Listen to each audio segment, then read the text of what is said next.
The bass was pounding so loud and low you felt it coming through the ground, shaking your bones, your stomach, and your brain inside your skull. I loved to dance, and Fabio and I were out on the floor for a long time. Then he went off to the bathroom. I was standing there, taking in the scene, when a huge guy lunged at me and shoved me up against the wall. He ripped my jacket off my shoulders and pressed the barrel of a gun at the base of my throat. "I'm gonna kill you," he said. "I'm gonna kill you because you are going out with a cop." He was stoned. I could tell from his eyes and his voice. He thought Fabio was a cop because of his haircut. "No," I told him. "I'm not going out with him, and anyway, he's not a cop." The guy looked at me and then grabbed my hand, opened my fingers, and pressed his gun into my palm. "If you want to kill me, I want you to kill me," he said. "Why should I kill you?" I asked. "I want you to kill me so you know what it feels like to kill." "Don't be stupid. Why should I kill you?"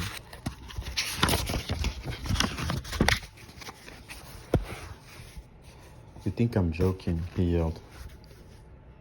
Then he grabbed the gun, dragged me over to the door, and threw me out on the street. They grabbed Fabio and threw him out as well. Then a whole crowd of those guys from a whole crowd of those guys from the La Libertad gang were standing around us. They were all stoned or drunk or both. They said they were going to take us to different places and kill us. The atmosphere was as tight as a wire. Lucky for us, some of the other people from La Libertad came along. They are friends of mine and not part of any gang.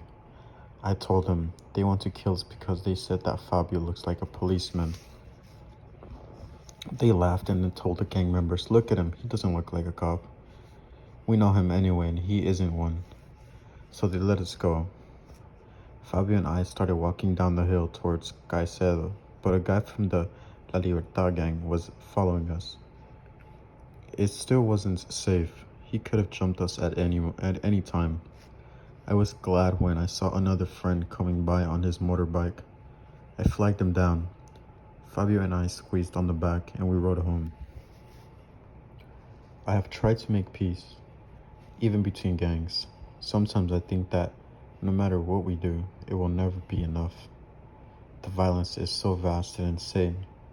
Maybe we can make a little progress towards peace one day, but it can all be destroyed the next. When I am with the peace movement and look at everything we are trying to do, I am easily discouraged. Yet, when I stand in the middle of the violence, as I did that Saturday night, I know that making peace is our only hope. I was a surprise child. My mother never wanted.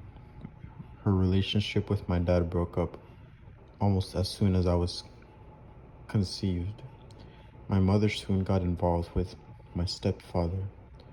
I grew up I grew up thinking he was my real dad until he got mad and told me the truth. "And anyway, I'm not your real father," he yelled at me. I cannot remember what the argument was about because the revelation through cut through it like a knife. My home was a battleground. There are fights every day. Everyone screamed and cursed. Whippings came for any reason. If I broke something, a cup, a plate, a glass, my mother grabbed the electrical wire from the boombox and let me have it. Trying to explain had no effect. She thought things that I broke were more important than I was. I was always hungry as well. My mother and stepfather drank most of the money they got from working on the street. By the time I was 11, I'd had enough. I'd run away and tried living on the streets, but that was even rougher, and there was even less food. I went home and my mother gave me Another beating for running away. I was 11 when I first took drugs. Uh, at first, I was terrified and guilt-stricken because I thought God was watching. Then I got high and stopped caring. Not long afterwards, a girl told me that it was cool to carry a gun. She said it made people give you respect, and I was ready to do anything to have people respect me. She introduced me to the Mexicans, who gave me a gun and taught me how to shoot. In return, I stood lookout for them and carried stuff for them when they were shifting locations. I was always ready to fight. I wanted to be tough. I never let being a girl stand in my way. I felt safer to be out on the street than to be at home. At home, I couldn't protect myself. One day, my mother hit me so hard that my face swelled up. The principal of my school told me I should denounce her and arranged for me to go to the family welfare program. The woman at the family welfare said I had two choices.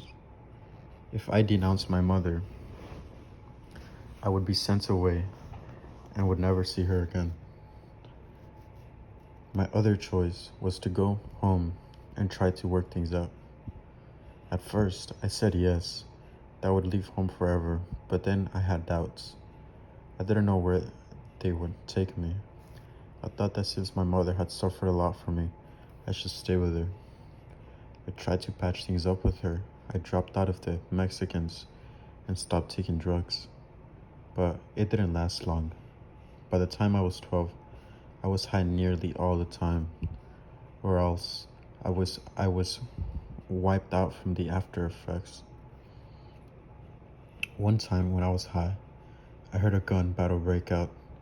I had no idea who was fighting or why, but I grabbed my gun and ran into the street. There were guys in the trees, on the ground, and dodging around the buildings, firing at one another. I dived onto the ground and tried to join, except I had no bullets in my gun. It was stupid, but I felt like I was in a movie. I was rolling in the dirt, firing the empty chamber.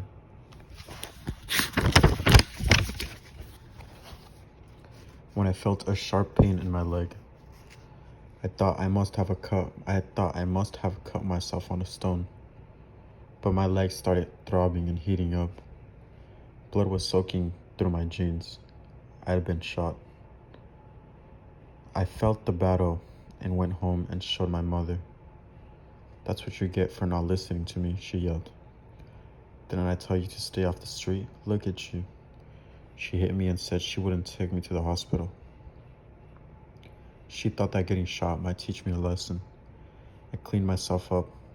Fortunately, the bullet had only grazed the skin. I met Beto when he was 8 years old, and I was 9. He was an altar boy, and I was an altar girl at the same church.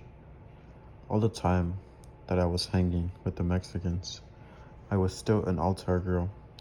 I thought Beto was a geek, but he was skinny, small, weak-looking kid who talked too much. Over and over again, I told him to go away and to leave me alone. Curses just bounced off him. The next week, he would be back again, talking and talking. He was always telling me that I was throwing my life away on drugs and violence. I couldn't believe it. I had a really, I had a really hard reputation in that community, and this skinny kid was always trying to give me advice. When he was about 12, Beto started working with some community organizations.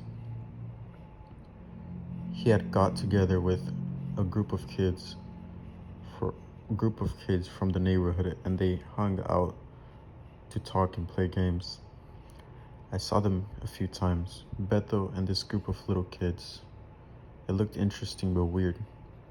No one our age did that kind of stuff. "You should try," he told me. You're right, I said sarcastically.